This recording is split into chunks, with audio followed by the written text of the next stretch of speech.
এটা কি ঘরটা খুললি কি করে তুই? এই ঘড়িটা পর্যন্ত চলছে না। আরে বন্ধ ঘড়ি রাখতে নেই।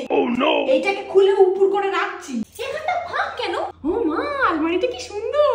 এখানে ফ্রিজও আছে। এই গদিটা তো বেশ ভালো।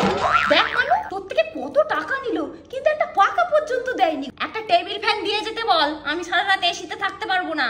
কি বললি তুই? পাওয়া যাবে না। দেখ ওরা ঠিক ব্যবস্থা করে দিয়েছে। পর্দার রংগুলো এরকম ধারা কেন? একটু ফুল পাতা কিচ্ছু নেই। এই ঘরের আলো কিন্তু বড্ড কম, কেরাম জানি অন্ধকার অন্ধকার। এটা যদি খুলে নিয়ে যাই ওরা বুঝতে পারবে। এরকম একটা কেটলি তুই জন্মদিনে পেয়েছিলিস না?